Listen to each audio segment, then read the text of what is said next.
Bueno, empecemos. Igual me toca leer el capítulo 75, 76, 77 de Viento y Ceniza, ¿sí? Recuerden, por si no saben, que pronuncio pésimo los idiomas. Acuérdense de eso, ¿eh? Así que cuando tenga que pronunciar algo en otro idioma, tápense los oídos. Bueno, chicas, con cariño va, ¿eh? Empecemos. Piojos. Jane puso los codos encima de la mesa y apoyó el mentón sobre los puños, siguiendo el recorrido de la cuchara en la masa con la intensa expresión de un león que observa un apetitoso antílope de camino al abrevadero. Ni se te ocurra, afirmé, con una breve mirada a sus regordetes dedos. Estarán listas dentro de unos minutos. Luego te daré una. Pero me gustan crudas, abuela, protestó. Abrió sus ojos de color azul oscuro como en un ruego mudo. No deberías comer cosas crudas, le dije seria. Puedes ponerte malito.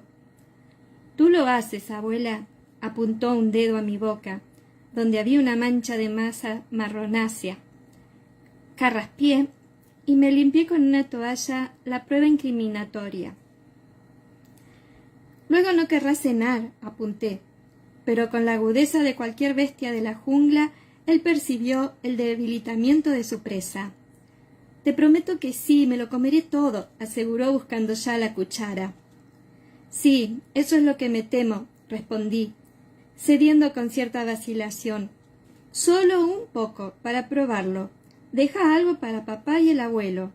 Él asintió sin decir ni una palabra, y lamió la cuchara con un movimiento largo y lento de la lengua, cerrando los ojos en una actitud de éxtasis. Encontré otra cuchara y me dispuse a colocar las galletas en las bandejas de hojalata que usaba para hornear. Cuando terminamos, hacía muchísimo calor. Las bandejas estaban llenas y el cuenco totalmente vacío. En ese momento se oyeron pisadas por el pasillo hacia la puerta. Reconocí el paso de Brianna. Le quité la cuchara vacía a Jamie y le limpié deprisa la boca manchada con la ayuda de una toalla. Bri se detuvo en el umbral y su sonrisa se transformó en una mirada de sospecha. —¿Qué estáis haciendo? —Preparando galletas de melaza —aclaré, enseñándole las bandejas como prueba, antes de meterlas en el horno de ladrillo instalado en la pared de la chimenea. Jamie me ha ayudado. Una bonita ceja roja se arqueó hacia arriba. Me miró a mí y luego a Jamie, quien tenía un aspecto de inocencia poco natural. Yo recompuse mi propia expresión, que no era mucho más convincente. —Ya veo —asintió secamente—. ¿Cuánta más has comido, Jane? —¿Quién, yo? —preguntó entonces el pequeño con los ojos bien abiertos. Se inclinó hacia adelante y cogió una pizca de masa de su ondeado cabello rojo. —¿Qué es esto, entonces? Él frunció el ceño, visqueando un poco en un intento de centrar la vista hacia donde señalaba su madre. —¿Un piojo muy grande? —sugirió con entusiasmo. —Supongo que me he contagiado de Raby MacLeod. —¿Raby MacLeod? —pregunté inquieta por el recuerdo de que Raby había estado acurrucado en el banco de la cocina pocos días antes con sus rebeldes rizos negros mezclándose con los mechones claros de Jamie, mientras los dos muchachos dormían hasta que vinieran sus padres. Recordé que en aquel momento pensé que parecían encantadores, acurrucados cara a cara, con un gesto dulce, consecuencia del sueño. —¿Raby tiene piojos? —exigió saber Bri, agitando la masa de su dedo, como si se tratara de un insecto odioso. —Ah, sí, está lleno —le aseguró Jamie con alegría. Su mamá ha dicho que cogerá la navaja de afeitar de su padre y le rasurará hasta el último pelo a él, a sus hermanos y a su padre, y también a su tío Rufe. Ha dicho que tiene piojos saltando por toda la cama. Está cansada de que la coman viva. Se llevó una mano a la cabeza distraídamente y se rascó en un gesto característico que yo ya había visto con demasiada frecuencia. Bree y yo intercambiamos una breve mirada de horror. Luego ella cogió a Jamie de los hombros y lo arrastró hasta la ventana. «Ven aquí».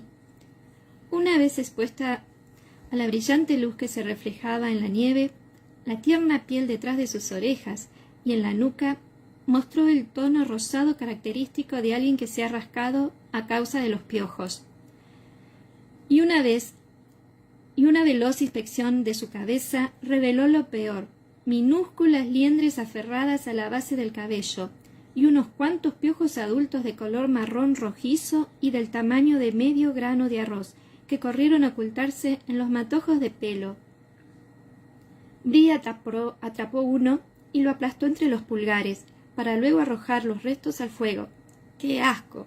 Se frotó las manos en la falda. Luego se quitó la cinta con la que se recogía el pelo y se rascó con fuerza. «¿Yo también tengo?», preguntó nerviosa, acercando la coronilla hacia mí. Examiné con rapidez la tupida masa de color cobrizo y canela en busca de las delatadoras liendres blanquecinas, y luego le di un paso hacia atrás, inclinando mi propia cabeza. «No, ¿y yo?». La puerta de atrás se abrió y entró Jamie, al parecer no muy sorprendido de encontrar a Brianna revisando mi cabeza como un babuino enloquecido. Luego levantó la cabeza y olfateó. «¿Algo se quema?». «Yo las cojo, abuelo». Oí la exclamación al mismo tiempo que olía el aroma de la melaza chamuscada. Levanté la cabeza de inmediato y me la golpeé contra el borde del anaquel de los platos con tanta fuerza que vi las estrellas. Estas se disiparon justo a tiempo para ver a Jamie, de puntillas, tratando de meter la mano en el horno humeante, en la pared del hogar, que estaba mucho más alto que su cabeza. Estaba concentrado con los ojos apretados y la cara apartada de las oleadas de calor que salían de los ladrillos, y se había enrollado torpemente una toalla en la mano. Jamie alcanzó al muchacho en 2 zancadas y lo echó hacia atrás, agarrándolo del cuello. Metió las manos en el horno y sacó una bandeja de galletas humeantes, tirando de ella con tanta fuerza que golpeó la pared. Unos pequeños discos marrones salieron volando y cayeron al suelo. Atzo, que había estado en la ventana, ayudando en la caza de piojos, vio lo que parecía una presa y se abalanzó con ferocidad sobre una galleta que huía y que de inmediato le quemó las patas. Lanzando un alarido de alarma, la soltó y corrió a ocultarse bajo el banco. Jamie, sacudiendo sus dedos chamuscados y haciendo comentarios extremadamente vulgares en gaélico, había cogido una ramita con la otra mano y estaba tanteando en el interior del horno, tratando de sacar la bandeja de galletas que quedaba entre las nubes de humo. «¿Qué ocurre?». «¿Eh? Jamie». El grito de Roger coincidió con el de Bree. La expresión de desconcierto de Roger, que venía pisándole los talones a Jamie, pasó a alarma al ver a su retoño en cuclillas en el suelo, recogiendo galletas, muy concentrado, sin prestar atención al hecho de que la toalla que arrastraba estaba quemándose en los rescoldos del fuego de la cocina. Roger se abalanzó sobre Jamie y chocó con Bree, que iba en la misma dirección. Los dos golpearon a Jamie, que acababa de llevar la segunda bandeja de galletas hasta el borde del horno, con la que se tambaleó, perdió el equilibrio y la bandeja cayó al hogar, esparciendo montones de brasas humeantes que olían a melaza. El caldero, que había quedado inclinado, se balanceó y se movió peligrosamente de su gancho, salpicado sopa en las brasas y creando nubes de vapor sibilante y aromático. Yo no sabía qué hacer, si echarme a reír o correr hacia la puerta, aunque al final me conformé con agarrar la toalla que estaba quemándose y golpearla contra las paredes de piedra del hogar. Me incorporé jadeando y descubrí que mi familia había conseguido apartarse del fuego. Roger sujetaba a Jamie, que se retorcía con fuerza contra su pecho, mientras Bree palpaba al muchacho en busca de quemaduras, ampollas y huesos rotos. Jamie estaba chupándose un dedo lleno de ampollas y apartando el humo de su cara con la mano libre. «Agua fría», dije, ocupándome de la necesidad más inmediata. Cogí a Jamie del brazo Le saqué el dedo de la boca y lo sumergí en el cuenco de agua. —Jamie, ¿se encuentra bien? —pregunté volviéndome a la escena de la familia feliz junto a la ventana. —Sí, parece que sí. Suéltalo, Roger, el niño tiene piojos. Roger dejó caer a Jamie como si fuera una patata ardiendo, y con la típica reacción de los adultos al oír la palabra piojos, se rascó. Jamie, sin mostrarse afectado por la reciente conmoción, se sentó en el suelo y comenzó a comer una de las galletas que había recuperado y conservado en la mano durante todo el incidente. —Luego no querrá cenar —empezó a decir Brianna automáticamente, y en ese momento vio el caldero derramado y el charco que se había formado en el hogar. Entonces me miró y se encogió de hombros. —¿Tienes más galletas? —le preguntó a Jamie. Con la boca llena, este asintió, buscó en su camisa y le pasó una. Ella le examinó con ojo crítico, pero de todas formas le dio un mordisco. —No está mal —comentó mientras masticaba. Tendió los restos de la galleta a Roger, quien la cogió con una mano usando la otra para inspeccionar el cabello a Jamie. —Están por todas partes —dijo. —Hemos visto al menos una docena de muchachos cerca de la casa de Sinclair, todos rasurados como convictos. —¿Tendremos que afeitar la cabeza? —preguntó sonriéndole a Jamie y acariciándole el pelo. La cara del muchacho se iluminó por la sugerencia. —¿Y quedaré calvo como la abuela? —Sí, más calvo —le aseguré con aspereza.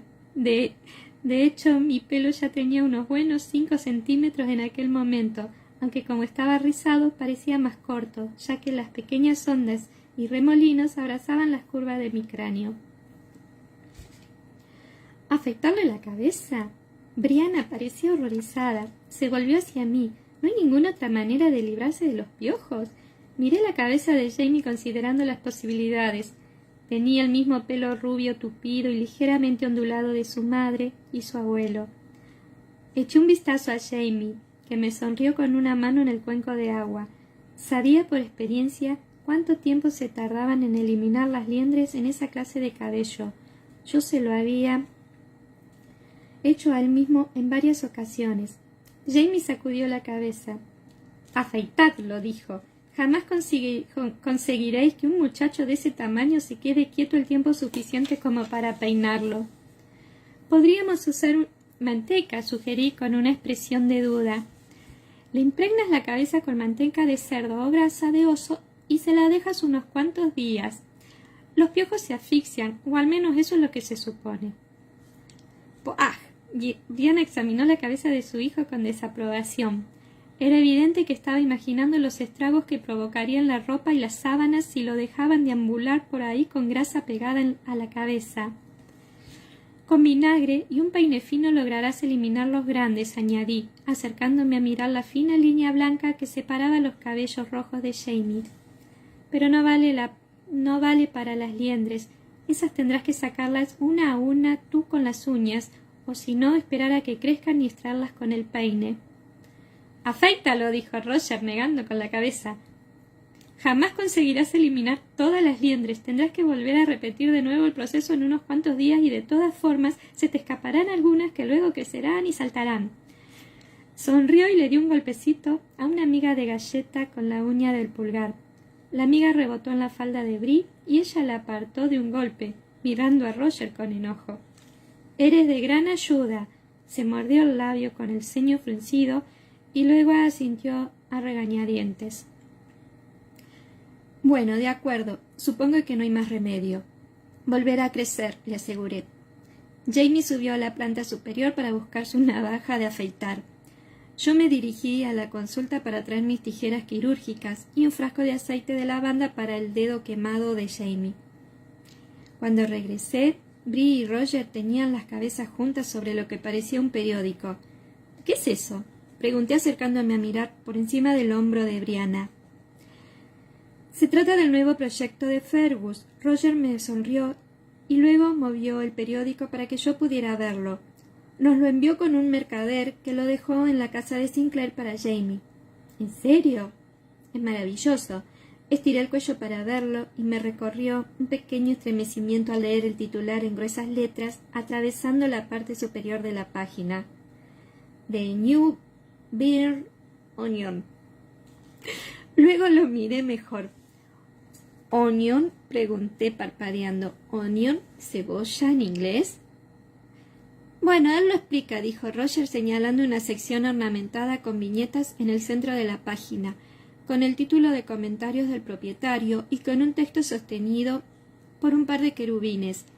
Es porque las cebollas tienen capas, hay complejidad en ellas, ¿entiendes? Y pasó el dedo por la línea. La actitud y el sabor del discurso razonado que siempre se ejercerá en estas páginas para la completa información y divertimento de nuestros compradores y lectores. Noto que distingues entre compradores y lectores, comenté muy francés. Bueno, sí, admitió Roger. Hay un tono claramente galo en alguno de los artículos, pero también se hace patente que Marsali ha tenido bastante que ver en ello. Y desde luego, la mayoría de los anuncios han sido redactados por las personas que los han colocado. Señaló un pequeño recuadro con el título de Sombrero Perdido. Si se encuentra en buenas condiciones, por favor, devolver al suscriptor S. Goody New Bern. Si no está en buenas condiciones, úselo usted mismo. Jamie llegó con la navaja de afeitar a tiempo de escuchar esto último, y se sumó a las carcajadas. Indicó con el dedo otro recuadro en la página. Sí, ese es bueno, pero creo que el rincón del poeta tal vez sea mi favorito. No creo que lo haya creado el mismo Fergus. Él no tiene oído para la rima. ¿Creéis que habrá sido Marsali o alguna otra persona? Léelo en voz alta, dijo Brianna pasándole el periódico a regañadientes a Roger. Será mejor que le corte el pelo a Jamie antes de que se escape y llene el cerro de Fraser de piojos. Una vez resignada a la idea, Brianna no vaciló, sino que le ató a Jamie un paño de cocina en el cuello y blandió las tijeras con una resolución que mandó mechones de cabello dorado, rojizo y cobrizo al suelo, como una lluvia resplandeciente. Mientras tanto, Roger leyó en voz alta con dramáticas florituras. Respecto a la última ley que prohíbe la venta de bebidas espirituosas y más cosas aún, decidme, ¿puede acaso entenderse que esta ley favorece el bien común? Claro que no. Yo lo niego, puesto que, como todos lo admiten, es mejor de entre dos males elegir el menor. Entonces, es correcta mi opinión. Supongamos que lo investigamos y, al parecer, 10 de estas callejeras mueren todos los años por beber en exceso. ¿Deberían miles de inocentes almas caer en la desesperación y perder su sustento como forma de poner impedimento a tamaña locura? No se crea que el pecado aliento ni que la ginebra defiendo, pero que humildemente pienso que este plan, hecho con la máxima premura, no concuerda con las Sagradas Escrituras, si creemos en la justicia divina, puesto que cuando el pecado de Somoda hubo de vengarse, 10 rectos evitaron su perdición y consiguieron de Dios el perdón. En cambio ahora, 10 descaradas pervertidas ofenden a algunos particulares epicúreos y arruinan a media ciudad. No se crea que el pecado aliento ni que la ginebra defiendo, repitió Bri riendo. ¿Habéis notado que él o ella no menciona el whisky? ¿Y qué es una callejera? Uy, quédate quieto, cariño. Una ramera, respondió Jamie con expresión ausente, afilando su cuchilla mientras seguía leyendo por encima del hombro de Roger. ¿Qué es una ramera?, preguntó Jamie, cuyo radar captó naturalmente la única palabra poco delicada de toda la conversación. Es la hermana de Richie. Charlotte, la hermana de Richard Woolham, era una joven muy atractiva. También era una cuáquera, de lo más devota. Jamie intercambió una mirada con Roger y tosió. No lo creo, muchacho, dijo. Y por el amor de Dios ni se te ocurra decirlo. Vamos, ¿estás listo para que te afeite? Sin esperar respuesta, cogió la brocha de afeitar y llenó de espuma la cabeza de Jamie, que chillaba de deleite. —¡Barbero, barbero! ¡Córtale el cabello! —exclamó Bri, observándoles. —¿Cuántos pelos hacen falta para una peluca? —Muchos —respondí, barriendo los montoncitos de cabello caído y arrojándolos al fuego con la esperanza de acabar con todos los piojos. En realidad, sí era una pena, el pelo de Jamie era hermoso. De todas formas volverá a crecer y el corte estaba dejando al descubierto la adorable forma de su cabeza, redondeada como un melón pequeño. Jamie canturreaba entre dientes sin seguir ninguna melodía concreta, pasando la navaja por la piel de la cabeza de su nieto con la misma delicadeza que emplearía si estuviera afeitando a una abeja. Jamie movió la cabeza ligeramente y yo contuve el aliento paralizada por un recuerdo fugaz. Jamie con el pelo muy corto en París preparándose para encontrarse con Jack Randall, para matar o morir. Luego Jamie se volvió de nuevo retorciéndose en la banqueta y la visión se fumó para ser reemplazada por otra cosa. —¿Qué es eso? Me incliné hacia adelante para mirar justo cuando Jamie movía la navaja con una floritura y arrojaba la última espuma al fuego. —¿Qué? Bree se inclinó a mi lado y sus ojos se abrieron al ver una pequeña mancha marrón. Tenía el tamaño aproximado de un cuarto de penique, totalmente redonda justo encima del nacimiento del pelo hacia la parte posterior de la cabeza, detrás de la oreja izquierda. —¿Qué es? —preguntó frunciendo el ceño. Lo tocó con delicadeza, pero Jamie apenas lo notó. Estaba retorciéndose todavía más, puesto que quería bajar del taburete. —Estoy bastante segura de que no es nada malo —le aseguré después de un rápido examen—. Parece lo que llamamos un nebus, algo así como un lunar plano, por lo general totalmente inofensivo. —¿Pero de dónde ha salido? No lo tenía cuando nació, estoy segura —exclamó. —Es muy poco común que los bebés tengan lunares de ninguna clase —le expliqué desatando el paño de cocina del cuello de Jamie. —Bien, ya estás listo. Ahora ve y pórtate bien. Cenaremos tan pronto como pueda preparar la comida. —No —añadí volviéndome hacia Bree—, los lunares comienzan a aparecer por lo general cuando tiene unos 3 años, aunque desde luego pueden seguir saliendo a medida que te haces mayor. Libre de ataduras, Jamie estaba frotándose el cuello con ambas manos con aspecto de satisfacción y canturreando «Charlot la ramera», en voz baja y entre dientes. —¿Estás segura de que no pasa nada? Brianna seguía frunciendo el ceño preocupada. —¿No es peligroso? —Ah, no, no es nada —le aseguró Roger levantando la vista del periódico—. Yo tengo uno igual, desde que era niño, justo aquí. Su cara se alteró bruscamente a medida que hablaba y su mano se levantó con mucha lentitud hasta apoyarse en la parte posterior de la cabeza, justo sobre el nacimiento del pelo detrás de la oreja izquierda. Me miró y yo vi que su garganta se movía al tragar saliva y la irregular cicatriz de la cuerda se oscurecía en comparación con la repentina palidez de su piel. El vello de mis brazos se erizó en silencio. —Sí —dije, respondiendo a su mirada y esperando que mi voz no temblara de una manera muy perceptible—. Esa clase de marcas muchas veces son hereditarias. Jamie no comentó nada, pero su mano se cerró sobre la mía y la apretó con fuerza. Jamie estaba caminando a 4 patas, tratando de hacer salir a Adso de debajo del banco. Su cuello era pequeño y frágil, y la afeitada cabeza tenía un color blanco sobrenatural, y se veía alarmantemente desnuda, como una seta asomando de la tierra. Los ojos de Roger se posaron en ella durante un instante y luego se volvieron hacia Bree. —Creo que yo también tengo piojos —declaró, levantando un poco la voz. Extendió la mano, se quitó la cinta con la que recogía su tupido cabello negro y se rascó la cabeza con fuerza con ambas manos. Luego cogió las tijeras sonriendo y se las ofreció. —De tal palo, tal astilla, supongo. ¿Me ayudas con esto? Bueno, fin del capítulo 75. Empezamos con la 10ª parte. ¿Dónde está Perry Mason cuando se lo necesita? Capítulo 76. Correspondencia peligrosa.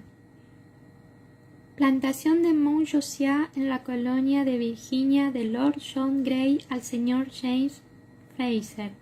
Cerro de Fraser, Carolina del Norte. Alrededor del 6 de marzo, Anno Domini de 1775. Estimado señor Fraser, ¿qué es lo que te propones en el nombre de Dios? En el transcurso de los largos años desde que te conozco, he descubierto que eras muchas cosas, entre ellas temperamental y testarudo, pero siempre te he considerado un hombre de inteligencia y honor. Sin embargo, y a pesar de mis explícitas advertencias, me he encontrado con tu nombre en más de una lista de sospechosos de traición y sedición relacionado con asambleas ilegales y por tanto sujeto a arresto. El hecho de que todavía te encuentres en libertad, amigo mío, no refleja otra cosa que la falta de tropas disponibles en Carolina del Norte en este momento, y eso puede cambiar rápidamente. Josiah Martin ha implorado ayuda a Londres y esta llegará pronto, te lo aseguro. Si Gage no estuviera más que bastante ocupado en Boston y las tropas de Lord Dunsmore en Virginia no se encontraran aún en proceso de formación, el ejército caería sobre ti en pocos meses. No te llames a engaño. Tal vez las acciones del rey sean equivocadas, pero el gobierno es consciente, aunque tarde, del nivel de agitación política en las colonias y está moviéndose lo más rápido que puede para reprimirla, antes de que se produzcan daños mayores.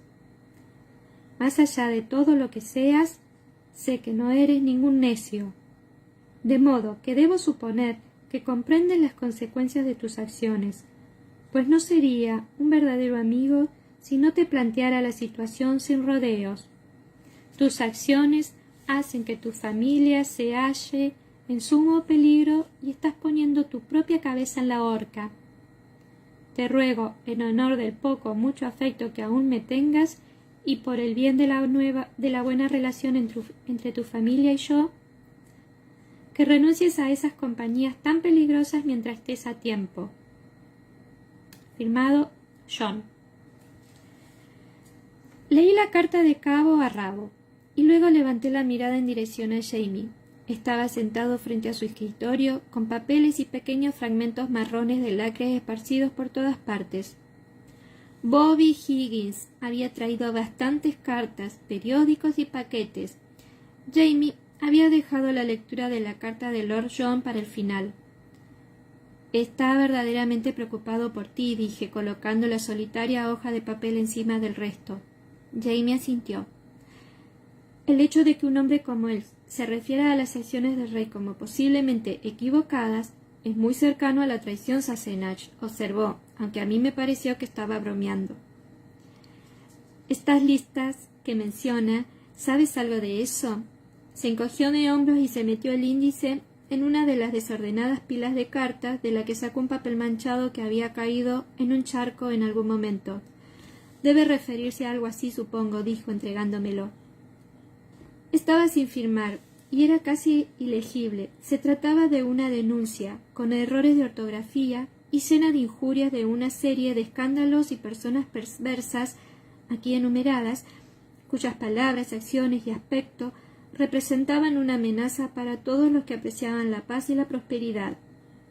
A esas personas, según el sentimiento del autor, había que darle su merecido, presumiblemente apaleándolos, despellejándolos vivos, empaquetándolos con brea hirviendo y poniéndolos sobre una barra o, en los casos más perniciosos, colgándolos directamente de las vigas de sus propios tejados.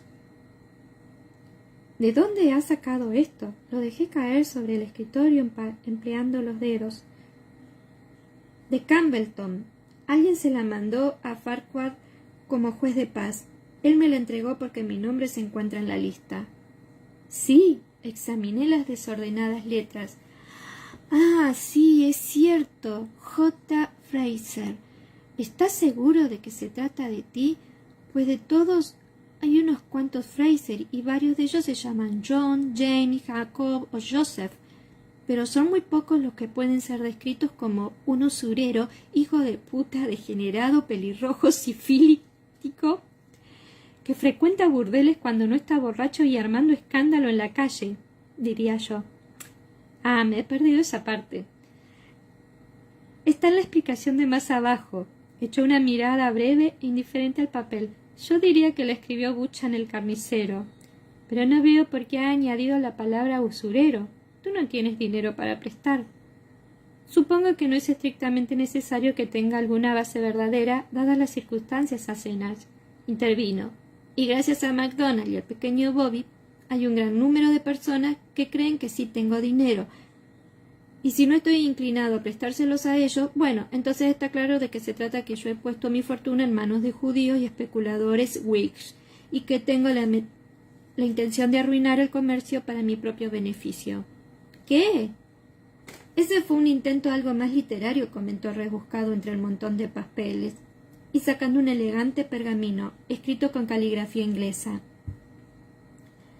Este había sido enviado a un periódico de Hillsborough y estaba firmado con la frase «Un amigo de la justicia». Y si bien no mencionaba a Jamie por su nombre, estaba claro quién era el objeto de la denuncia. «Es el pelo», dije, mirándolo con expresión crítica. «Si usaras peluca les resultaría mucho más difícil». Levantó un hombro con un gesto sarcástico. La opinión bastante extendida de que el pelo rojo era un indicio de personalidad dudosa y relajación moral, si no es directamente de posición diabólica, no se limitaba a personajes anónimos que nos deseaban el mal. No se limitaba a personajes anónimos que nos deseaban el mal. Perdón, lo repetí. Ese punto de vista, junto con la versión personal, tenía que ver con el hecho de que él jamás llevaba peluca ni se empolvaba el pelo, incluso en situaciones en las que un caballero de bien lo haría. Sin preguntar, me acerqué a un montón de papeles y comencé a hojearlos. Él no intentó detenerme, sino que se sentó en silencio observándome y escuchando el incesante tamborileo de la lluvia. Fuera arreciaba una fuerte tormenta primaveral, y el aire era frío y húmedo, cargado de los aromas vegetales del bosque que se insinuaban entre las grietas de la puerta y la ventana. Al escuchar el viento que atravesaba los árboles, a veces tenía la repentina sensación de que la naturaleza del exterior pretendía entrar, desfilar por la casa y arrasarla, eliminando cualquier rastro de nosotros. Las cartas estaban bastante mezcladas.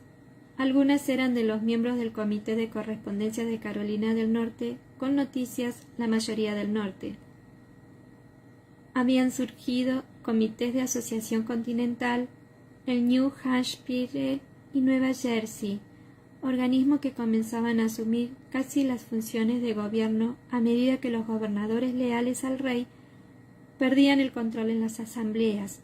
Los tribunales y las aduanas y el resto de las instituciones caían más profundamente en la confusión.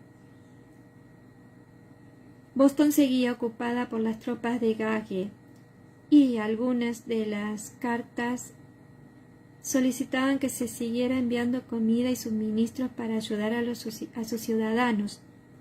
Nosotros habíamos mandado 100 kilos de cebada en invierno. Uno de los Gulam se había ocupado de hacerlo llegar a la ciudad, junto con otros 3 vagones de otros alimentos aportados por los habitantes del cerro. Jamie había cogido su pluma y estaba escribiendo algo despacio debido a la rigidez de su mano. A continuación había un recado de Daniel Putnam, que había circulado por Massachusetts, donde comentaba la aparición de compañías de milicianos en el campo, y solicitaba armas y pólvora. Estaba firmada por una docena de hombres más, cada uno de ellos poniéndose como testigo de la verdad de la situación en su propio pueblo.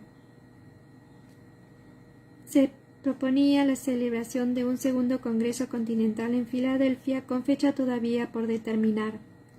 Georgia había formado un Congreso provincial, pero como subrayaba el autor de la carta, leal a la corona, suponiendo que Jamie sería de la misma ideología política. Aquí no hay rencores contra Gran Bretaña como en otras partes. El sentimiento leal a la corona es tan firme que solo 5 de 12 parroquias han enviado delegados a este congreso arribista e ilegal. Un ejemplar bastante destartalado de Massachusetts Gazette, fechado el 6 de febrero, contenía una carta rodeada con un círculo de tinta y titulada El imperio de la ley y el imperio de los hombres. La firmaba Novanglus, que imaginé sería una especie de derivación del latín para nuevo inglés, y que suponía que era la respuesta a unas cartas anteriores de un Tory que firmaba nada menos con el nombre de Massachusettensis. No tenía la menor idea de quién podía ser el tal Massachusettensis, pero reconocí algunas frases de la carta de Novanglus por haber leído algunos fragmentos mucho tiempo atrás en las tareas escolares de Brie. John Adams, en muy buena forma, un gobierno de leyes, no de hombres, murmuré. ¿Qué tipo de seudónimo utilizarías si escribieras esta clase de cosas? Levanté la mirada y vi que Jamie tenía una expresión extremadamente avergonzada. ¿Ya lo estás haciendo? Bueno, solo alguna cartita aquí y allá, respondió a la defensiva. Nada de panfletos. ¿Quién eres tú? Se encogió de hombros en actitud de desaprobación. Scotus Americanus. Pero solo hasta que se me ocurra algo mejor. Hay unos cuantos más que usan el mismo nombre que yo sepa. Bueno, eso puede ser útil. Al rey le será más difícil ubicarte en medio de la multitud. Murmurando Massachusettensis para mis adentros, cogí el siguiente documento. Era una nota de John Stuart, muy ofendido por la repentina renuncia de Jamie, en la que comentaba que el totalmente ilegal e inútil Congreso, como lo denominan, de Massachusetts, había invitado de manera formal a los indios de Stonebridge a alistarse al servicio de la colonia, e informaba a Jamie de que si alguno de los Cherokee los imitaba, él, John Stuart, se encargaría en persona y con sumo placer de asegurarse de que él, James Fraser, fuera ahorcado por traición. Y supongo que John Stuart ni siquiera sabe que eres pelirrojo, comenté apartando la carta. Me sentía un poco inquieta a pesar de mis intentos de bromear al respecto. Ver todo el desplegado en letras de molde solidificaba las nubes que habían estado formándose a nuestro alrededor, y comenzaba a sentir las primeras gotas de lluvia helada en la piel, a pesar del chal de lana que me rodeaba los hombros. No había chimenea en el estudio, solo un pequeño brasero que usábamos para calentar la habitación. En ese momento ardía en un rincón y Jamie se levantó, cogió un montón de cartas y comenzó a echarlas al fuego, una por una. Tuve una repentina sensación de déjà vu y lo vi de pie junto a la chimenea en la sala de la casa de su primo Jared en París, echando cartas al fuego. Las cartas robadas de los conspiradores jacobitas, elevándose en blancas nubecillas de humo. Las nubes de una tormenta que había quedado atrás hacía mucho tiempo. Recordé lo que Fergus había dicho acerca de las instrucciones de Jamie. Sé bastante bien cómo se juega este juego. Yo también lo sabía, y se me comenzaron a formar cristales de hielo en la sangre. Jamie dejó caer el último fragmento en llamas en el brasero. Luego vertió arena a la página que había estado escribiendo, la sacudió para retirar los restos y me la pasó. Había usado una de las hojas de papel especial que había fabricado Brie, aplastando pulpa formada con trapos viejos y restos vegetales entre dos pantallas de seda. Era más grueso de lo habitual, con una textura suave y reluciente, y como había añadido frutos rojos y hojas diminutas a la pulpa, aparecían aquí y allá algunas pequeñas manchas rojas, como de sangre bajo la sombra de la silueta de una hoja de árbol. Cerro de Fraser, en la colonia Carolina del Norte, 16º día de marzo, Anno Domini de 1775. James Fraser a Lord John Grey, de la plantación de Mount Josiah, en la colonia de Virginia. Estimado John, es demasiado tarde. Nuestra continua correspondencia solo representa un peligro para ti. Por ello, y con el mayor de los pesares, debo cortar este vínculo entre nosotros. Créeme que siempre seré tu más humilde y afectuoso amigo, Jamie. La leí en silencio y se la devolví. Mientras él buscaba el lacre para sellarla, vi en un rincón de su escritorio un pequeño paquete de papel que había estado oculto bajo el desorden. —¿Qué es eso? Lo recogí. Era increíblemente pesado para su tamaño. Un regalo de su señoría para el pequeño Jamie. Prendió el extremo de una vela en el brasero y lo sostuvo sobre la unión de la carta doblada. Según Bobby, son unos soldaditos de plomo.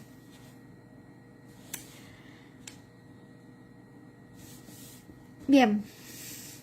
Capítulo 77. El 18 de abril. Roger se despertó de repente, sin saber que lo había agitado de tal forma. La oscuridad era total, pero el aire de la madrugada era tranquilo. El mundo contenía el aliento antes de que llegara el amanecer, con un viento que comenzaba a aparecer. Movió la cabeza en la almohada y notó que Brianna también estaba despierta. Estaba boca arriba y Roger captó el breve movimiento de sus ojos al parpadear. Acercó una mano para tocarla y ella cerró la suya en torno a la de él. Le rogaba silencio. Se quedó inmóvil escuchando, pero no oyó nada. Una brasa estalló en el hogar con un crujido amortiguado y la mano de ella lo apretó con más fuerza. Jamie se movió en la cama agitando los edredones. Dejó escapar un pequeño gemido y luego quedó en silencio. La noche seguía inmutable. —¿Qué ocurre? —preguntó él en voz baja. Ella no se volvió para mirarlo. Sus ojos estaban clavados en la ventana, un rectángulo gris oscuro apenas visible. —Ayer fue 18 de abril —dijo—. Ha comenzado. Su voz era tranquila, pero había algo en ella que hizo que se acercara más, de manera que quedaron pegados, tocándose desde el hombro hasta el pie.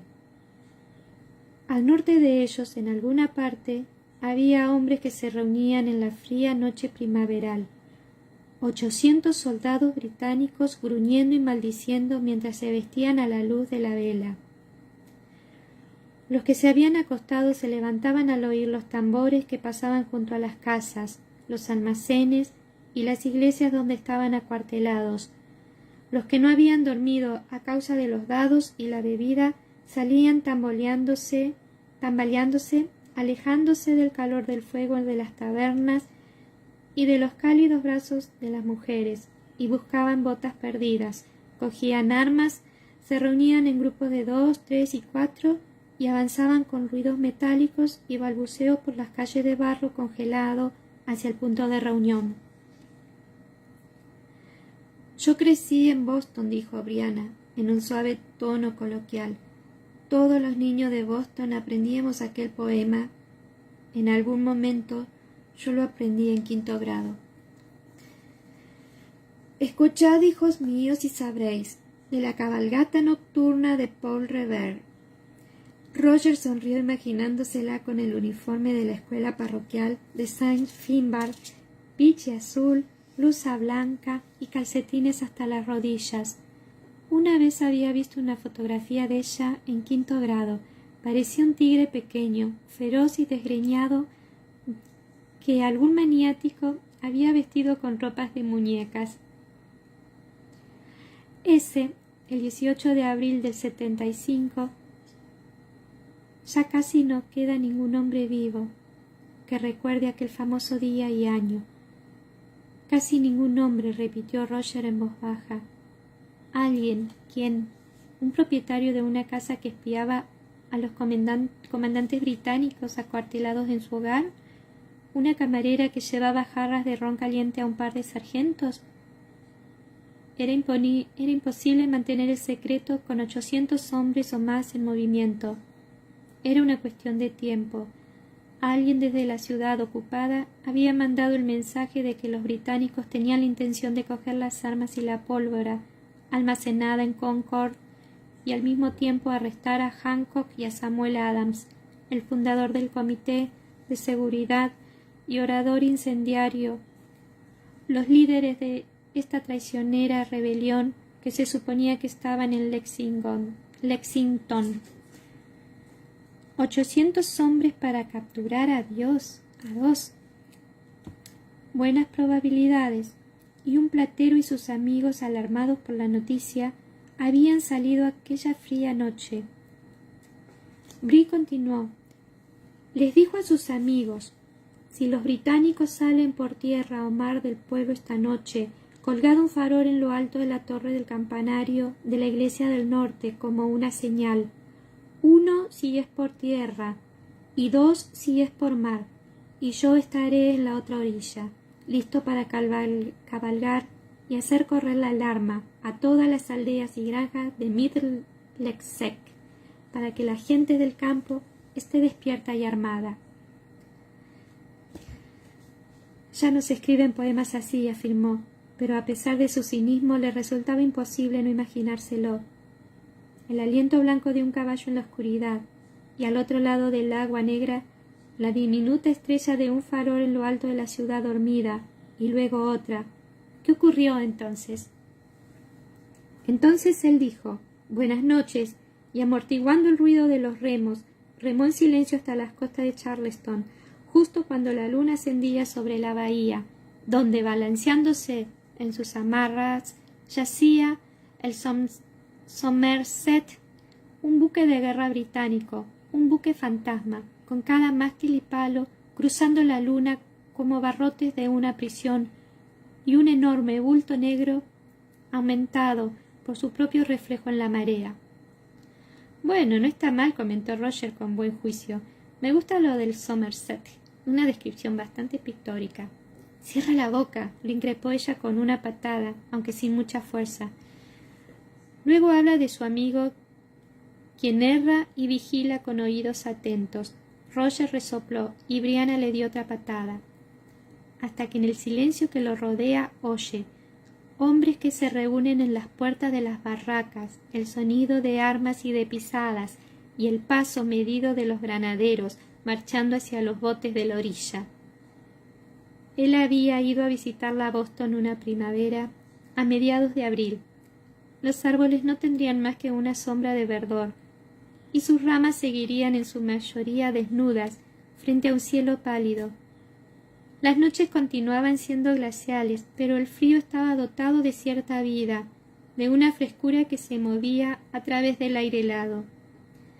Luego hay una parte aburrida en la que su amigo sube la escalera de la torre de la iglesia, pero la siguiente estrofa me gusta. Bajó un poco el tono de voz hasta que se convirtió casi en un susurro. Abajo, en el cementerio, yacían los muertos en su campamento nocturno en la colina, envueltos en un silencio tan profundo e inmóvil que él pudo oír, como el paso de un centinela, el viento nocturno vigía que soplaba, arrastrándose de tienda en tienda y susurrando al parecer: «Todo va bien». Tan solo por un momento siente el hechizo del lugar y la hora, y el temor secreto del solitario campanario y los muertos, pues de pronto todos sus pensamientos se inclinan hacia algo sombrío y lejano, donde el río se ensancha para desembocar en la bahía. Una línea de negrura que se curva y flota sobre la marea alta como un puente de barcos.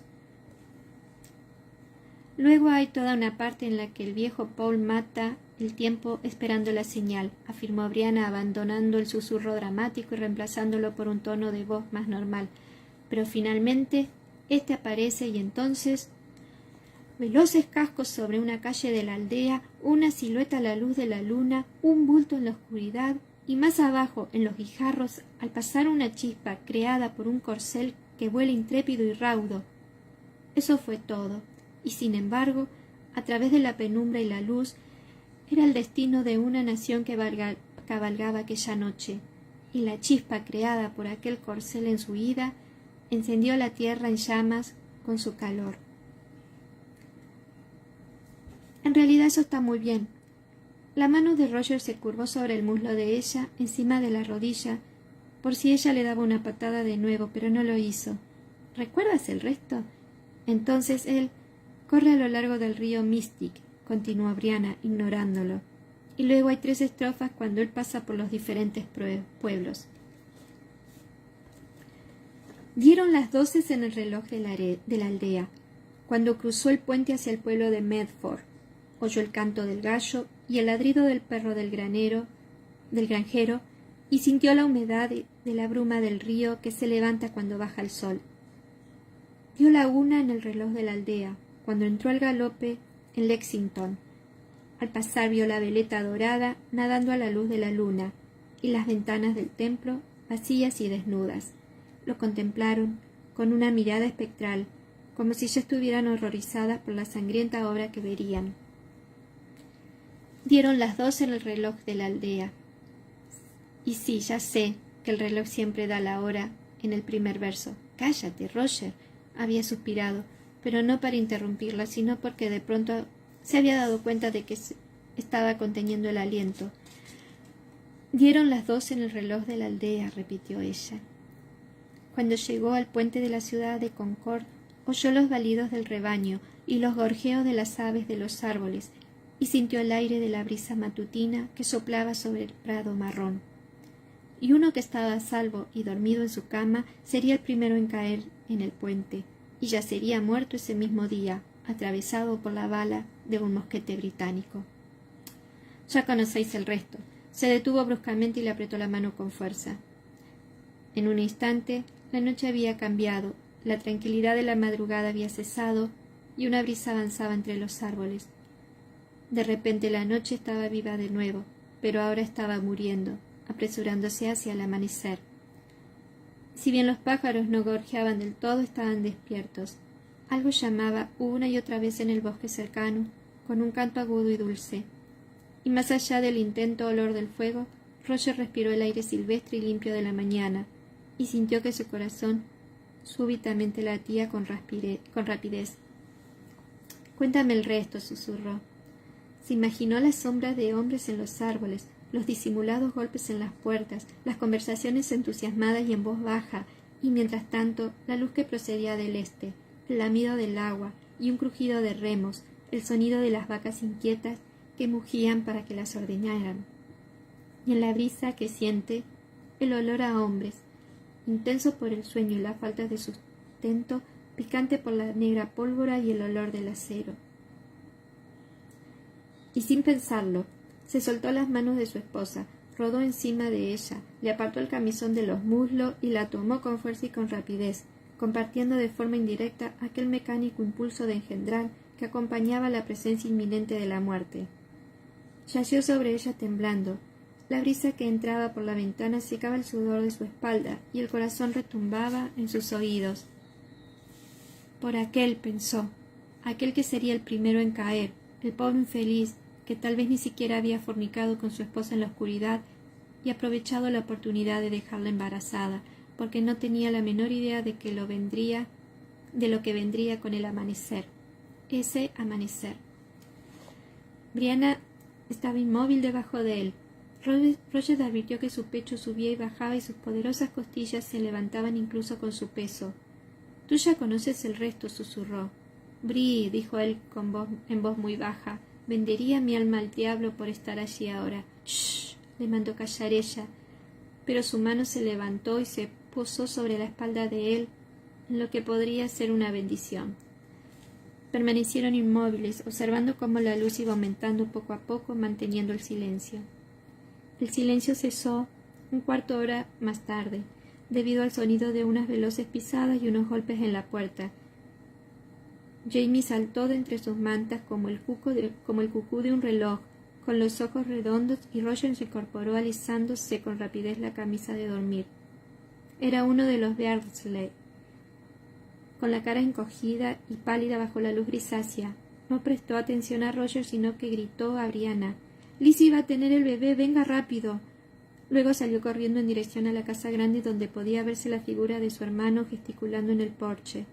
Brianna se echó sus ropas por encima y salió de la cabaña como si llevara el diablo, dejando que Roger se ocupase de Jamie.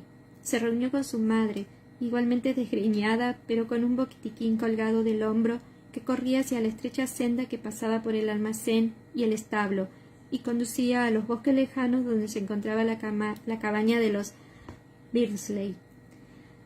«Debería haber bajado la semana pasada», jadeó Clay. «Se lo dije. Yo también», pero comentó. Brianna se interrumpió. «Los gemelos Beardsley las habían dejado atrás mucho antes, corriendo por el bosque como ciervos, ululando y gritando, aunque no sabía decir si era por el entusiasmo provocado por su inminente paternidad o para hacer saber a Lizzie que la ayuda estaba en camino. Sabía que Claire estaba preocupada por la malaria de Lizzie y sin embargo la sombra amarilla que con tanta frecuencia rodeaba a su antigua sierva había desaparecido durante el embarazo. Lizzie había renacido. De todas formas, Brianna sintió cierto temor en el estómago cuando vio la cabaña de los Dursley. Habían sacado las pieles afuera y las habían apilado alrededor de una diminuta casa formando una barricada, y el olor le provocó una visión momentánea y terrible de la cabaña de los McNeil, dominada por la muerte. Pero la puerta estaba abierta y no había moscas. Se obligó a detenerse un instante para dejar que Claire entrara primero, pero luego se apresuró y descubrió que habían llegado demasiado tarde.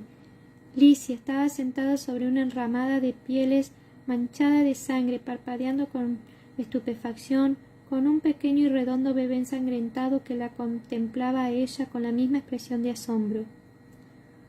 Jo y Cassie se abrazaban demasiado nerviosos y temerosos para hablar. Brianna vio con el rabillo del ojo que las bocas de los gemelos se abrían y se cerraban de manera sincopada y quiso reír, pero en cambio siguió a su madre a la cabecera de la cama.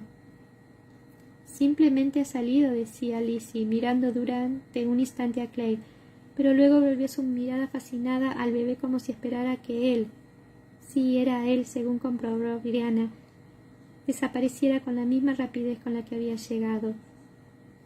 Anoche la espalda me dolía muchísimo, así que no pude dormir, y los muchachos se turnaron para hacerme masajes, pero no servía de nada, y luego cuando me he levantado esta mañana para ir al retrete, he roto aguas, tal como usted me había dicho que sucedería, señora, le dijo a Claire.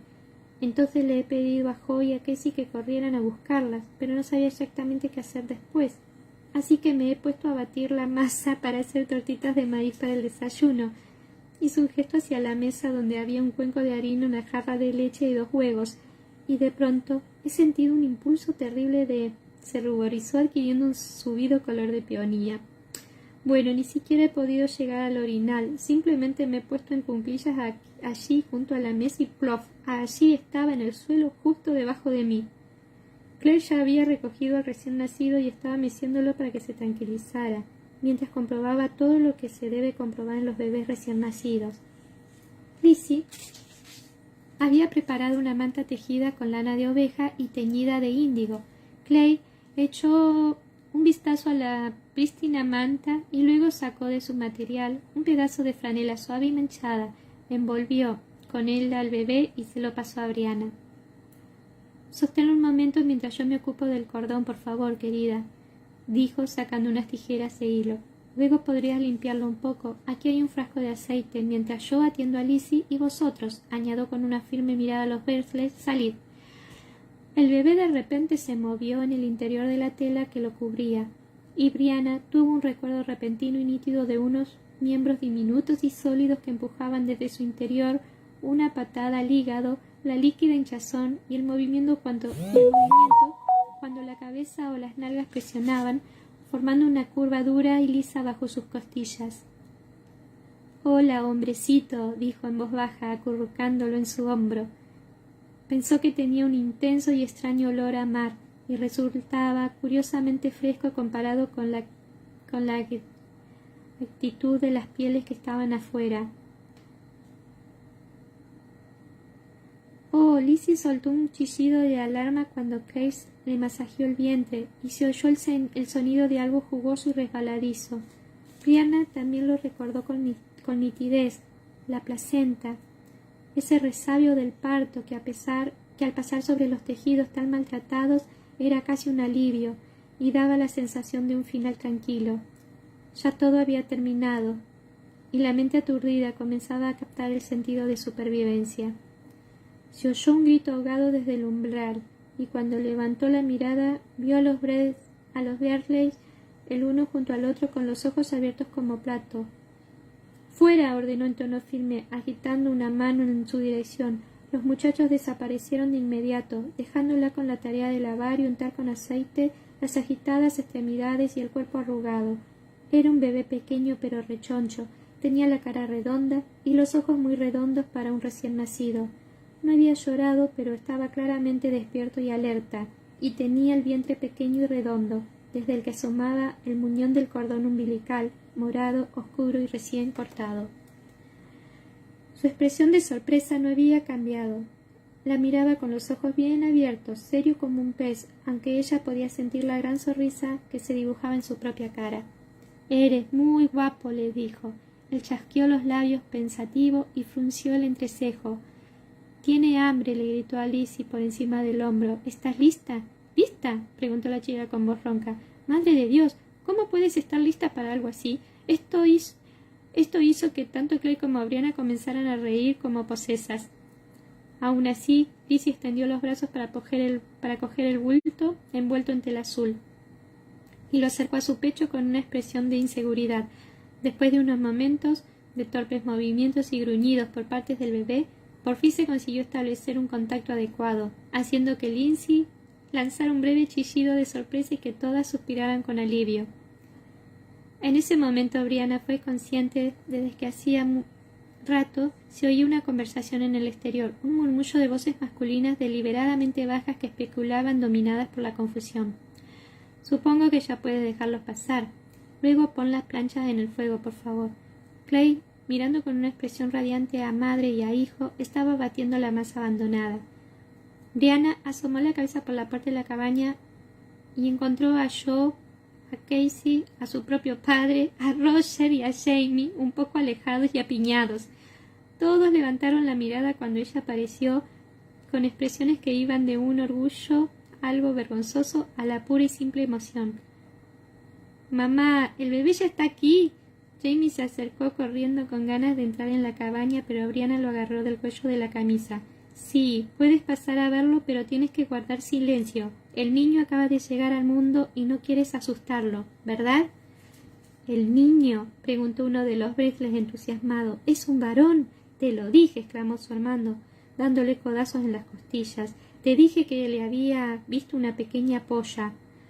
«No se dicen palabras como esa delante de las damas», le informó Jane con severidad, frunciendo el ceño. «Y mamá ha dicho que guardéis silencio». «Ah», exclamó el gemelo Berkeley avergonzado. «Ah, sí, claro», avanzando con una exagerada cautela que le provoca ganas de reír a Brianna. Los gemelos caminaron de puntilla hasta la cabaña, seguidos de Jane, pero la mano de Jamie en el hombro y de Roger.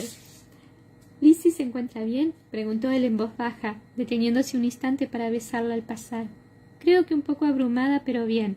De hecho, Lizzie se había sentado en la cama con su suave cabello dorado, peinado y resplandeciente en torno a sus hombros, mirando con una brillante expresión de felicidad a Joe y a Casey, quienes se habían arrodillado al lado de la cama, sonriéndole como simios. «Qué brígida y columba te bendigan, joven mujer», dijo Jamie formalmente en gaélico, haciéndole una reverencia. «Y que el amor de Cristo siempre te acompañe en la maternidad, que la leche surja de tus pechos como agua de las rocas y que descanse segura en los brazos de tu...» tosió brevemente, mirando a los Bresles, marido. «Sí, no se puede decir polla. ¿Por qué se puede decir pechos?» «Si no se puede decir polla, ¿por qué se puede decir pechos?», preguntó Jamie interesado. «No se puede a menos que se trate de una plegaria», le informó su padre. El abuelo estaba bendiciendo a Lizzie. «Ah, ¿hay alguna plegaria con la palabra polla?»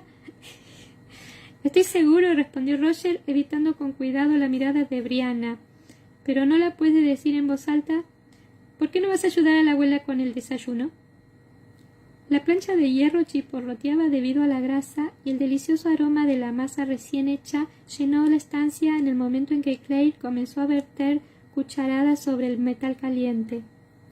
Jamie y Roger, que ya habían presentado sus respetos a Lizzie, se apartaron para que la pequeña familia tuviera un poco de intimidad, aunque la cabaña era tan pequeña que casi no había espacio para todos. «Eres tan hermosa», susurró Joe, o tal vez Casey, rozándole el cabello con un admirado dedo índice. «Tienes el aspecto de la luna nueva, Lizzie». «¿Te ha dolido mucho, cariño?», murmuró Casey, o posiblemente yo acariciándole la mano. No demasiado, respondió ella acariciando la mano de Casey. Luego levantó la palma para posarla sobre la mejilla de Jo. Mirad, ¿no es la criatura más hermosa que habéis visto? El bebé había mamado hasta sentirse saciado y se había quedado dormido. Solo el pezón con un pop audible y se volvió en el brazo de su... Soltó el pezón con un pop audible y se volvió en el brazo de su madre como un lirón, con la boca un poco abierta. Los gemelos lanzaron idénticos sonidos de admiración y miraron con los ojos bien abiertos. Ah, bueno, ¿de qué otra manera llamarlo? Pensó Brianna, el hijo de ambos. ¡Qué deditos tan pequeños! Jadeó Casey. Ojo tocando el minúsculo puño rosado con un sucio dedo índice. ¿Está todo entero? Preguntó Jo. Casey. ¿Te has fijado? Sí, lo tranquilizó Lizzie. Ten, ¿quieres cogerlo? Sin esperar a que la sintiera, ella le puso el bulto en los brazos. Fuera cual fuese el gemelo, éste adoptó una expresión de emoción y terror al mismo tiempo, y dirigió una apremiante mirada a su hermano para que lo ayudara. Brianna, disfrutando de la escena, sintió que Roger se le acercaba. «No son un primor», susurró buscando su mano. «Ah, sí», dijo él con una sonrisa, «dan ganas de tener otro, ¿no?» Era un comentario inocente. Brianna se dio cuenta de que él no lo había dicho con ninguna intención especial, aunque él mismo captó las resonancias de lo que había pronunciado al mismo tiempo que ella tosió, soltando su mano. «Toma, es para Lizzie». Clay le entregó a Jane un plato de fragantes tortitas bañadas en mantequilla y miel. ¿Alguien tiene más hambre? La estampida general como respuesta a este comentario le permitió a Brianna ocultar sus pensamientos, pero seguían allí dolorosamente claros, aunque todavía encontrados. Ella quería otro bebé, pensó contemplando la espalda inconsciente de Roger. En el instante en que él cogió el recién nacido, lo deseó con un anhelo de la carne que superaba el hambre y la sed, y le habría encantado echarle a él la culpa de que aquello no hubiese ocurrido. Le había hecho falta una gran fe para dejar sus semillas de dauco, aquellas frágiles bolitas de protección, pero lo había hecho y nada. En los últimos tiempos había pensado con inquietud sobre lo que Jan le había explicado acerca de su esposa y sus esfuerzos por concebir. Era cierto que ella no había sufrido ningún aborto espontáneo y estaba muy agradecida de que así fuera, pero la parte que él le había contado respecto a que sus relaciones se habían convertido en más mecánicas y desesperadas, eso sí comenzaba a cernirse como un espectro a lo lejos. Las cosas aún no estaban tan mal, pero cada vez con más frecuencia se volvía hacia Roger pensando, ¿ahora? ¿Será esta vez? Pero nunca ocurría. Los gemelos estaban cada vez más cómodos con su retoño, con sus oscuras cabezas juntas, recorriendo la regordeta silueta de sus rasgos adormilados y preguntándose en voz alta a quién se parecía más, entre otras bobadas. Lizzie, por su parte, devoraba el segundo plato de tortitas de maíz acompañadas de salchichas. El aroma era maravilloso, pero Brianna no tenía hambre. «Qué bueno que lo supieran con seguridad», se dijo mientras observaba cómo Roger cogía al bebé y sus facciones oscuras y delgadas se suavizaban. Si todavía quedara alguna duda de que Jamie era hijo de Roger, se culparía a sí mismo como lo había hecho Jan, como si algo en él no funcionara. Pero en realidad, ¿acaso le había sucedido algo a ella? Se preguntó con inquietud. ¿El parto de Jamie le había hecho algún daño? En ese momento Jamie sostenía al recién nacido, acunando su cabecita redonda con una mano enorme y sonriéndole con esa mirada de dulce cariño tan poco común en los hombres, y por ello tan enternecedora. Sintió el fuerte deseo de ver esa misma mirada en la cara de Roger sosteniendo a su propio bebé recién nacido. «Señor Fraser», Lizzie, llena ya de salchichas, apartó el plato vacío y se inclinó hacia adelante mirando a Jamie con una expresión firme. «Mi padre, ¿él lo sabe?» No pudo evitar mirar al umbral vacío que se hallaba detrás de él. Jamie pareció desconcertado durante un instante. «Ah», exclamó, y le pasó el bebé con cuidado a Roger, aprovechando la pausa para pensar en alguna manera menos dolorosa de expresar la verdad. Sí, sabe que el bebé estaba a punto de nacer, comentó con tranquilidad. Yo mismo se lo dije. Pero no había ido. Lizzie cerró los labios con fuerza y una sombra de infelicidad cruzó el brillo de la luna nueva de su rostro. ¿Sería mejor que nosotros, que yo, fuera a decírselo, señor? Preguntó con vacilación uno de los gemelos. Que el niño ya ha nacido, quiero decir, y que Lizzie se encuentra bien. Jamie titubeó, claramente inseguro, no sabía si sería buena la idea. El señor Wemyss, pálido y con un aspecto enfermizo, no había mencionado a sus hijas, a sus yernos o a su teórico nieto desde los hechos que rodearon las múltiples bodas de Lizzie, pero ahora que su nieto era una realidad, más allá de lo que él crea correcto, afirmó Clay con una ligera turbación en el rostro, sin duda querrá saber que se encuentran bien. Ah, sí, admitió Jamie. Lanzó una mirada dubitativa a los gemelos. Solo que no estoy del todo seguro si deberían ser Jo o Casey quienes se lo dijeran. Los hermanos intercambiaron una prolongada mirada con la que parecieron llegar a alguna clase de acuerdo. Sí, señor, comentó uno de ellos con firmeza, volviéndose a Jamie. El bebé es nuestro, pero también es su sangre. Eso es un vínculo entre nosotros, y él lo sabe. No queremos que esté enfadado con Lizzie, señor, añadió su hermano con una voz más suave. A ella le duele. ¿No le parece que el bebé podría facilitar las cosas? El rostro de Jamie no delataba otra cosa que un cuidadoso análisis de la cuestión que tenía entre manos, pero Brianna vio que le dirigió una rápida mirada a Roger antes de volver a observar el bulto que tenía éste entre los brazos, y Brianna disimuló una sonrisa.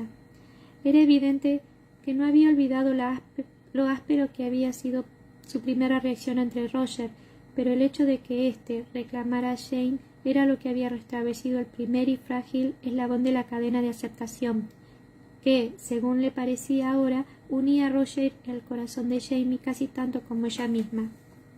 Sí, de acuerdo, asintió Jamie, todavía regañadientes. Ella se dio cuenta de lo mucho que a su padre le molestaba tener que meterse en este tema, pero aún no había encontrado la manera de librarse de ello. Id a decírselo, pero solo uno de vosotros, y si él decide venir, que el otro se mantenga bien lejos de su vista. ¿Está claro? Ah, sí, señor, le aseguraron ambos al unísono. Jo, o Casey, miró el bulto con el ceño fruncido y titubeando extendió los brazos. ¿Debería? No, no lo hagas. Lizzie estaba muy sentada, muy erguida, sosteniéndose con los brazos para que sus partes pudendas no tuvieran que cargar con todo su peso. Sus pequeñas y rubias cejas estaban fruncidas con un gesto de determinación. Dile que nos encontramos bien. Aunque si quiere ver al niño, tendrá que venir aquí y será bien recibido. Pero si no quiere poner un pie en mi casa, bueno, entonces no podrá ver a su nieto. Díselo, repitió, recostándose sobre las almohadas. Ahora dame a mi hijo. Extendió los brazos y aferró al bebé dormido, cerrando los ojos ante cualquier posible discusión o reproche. Bueno, terminamos, chicas.